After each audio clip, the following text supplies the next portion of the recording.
ഇന്നസെന്റിനെ വീണ്ടും മത്സരിപ്പിക്കുന്നതിനെതിരെ CPM Chalakudy parliament മണ്ഡലം committee ഇന്നസെന്റിന് വിജയസാധ്യതയില്ലെന്ന് യോഗം വിലയിരുത്തി. പകരം പി രാജീവിനെയോ സാജു പോളിനെയോ പരിഗണിക്കണമെന്നാണ് നിർദ്ദേശം. കാസർഗോഡും പൊന്നാനിയിലും കോട്ടയത്തും CPM സ്ഥാനാർത്ഥികളുടെ കാര്യത്തിൽ അന്തിമ തീരുമാനമായില്ല.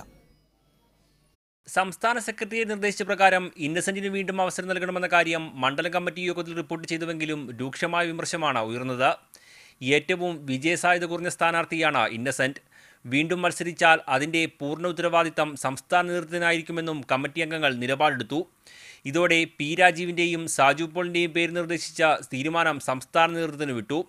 പക്ഷേ ഉച്ചയ്ക്ക് ശേഷം ചേർന്ന എറണാകുളം പാർലമെന്റ് മണ്ഡലം കമ്മിറ്റി പി രാജീവിൻ്റെ പേര് അംഗീകരിച്ചതോടെ ചാലക്കുടിയിൽ സാജു പോളിൻ്റെ പേര് മാത്രമാണ് സംസ്ഥാന നേതൃത്വത്തിന് മുന്നിൽ അവശേഷിക്കുന്നത്. മുൻ ജില്ലാ സെക്രട്ടറി KP സതീശചന്ദ്രൻ്റെ പേരിന് പുറമെ നിലവിലെ ജില്ലാ സെക്രട്ടറി MV ബാലകൃഷ്ണന്റെ പേര് കൂടി ഉയർന്നു വന്നതോടെയാണ് കാസർഗോഡ് മണ്ഡലം കമ്മിറ്റി സ്ഥാനാർത്ഥിയുടെ കാര്യത്തിൽ അന്തിമ തീരുമാനമാകാതെ പിരിഞ്ഞത്.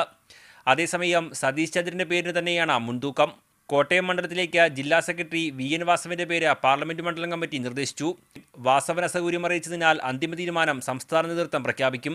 വനിതാ സ്ഥാനാർത്ഥി നിർബന്ധമാണെങ്കിൽ സിന്ധു മോൾ ജേക്കബിനെ പരിഗണിച്ചേക്കും. MLA മാരായ PV അൻവറിന്റെയും അബ്ദുൾ റഹ്മാന്റെയും പേരുകളാണ് പൊന്നാനി മണ്ഡലം കമ്മിറ്റിയിൽ നിന്നും ഉയർന്നു വന്നത്. പൊതുസ്വതന്ത്രരും ആലോചനയിലുണ്ട്.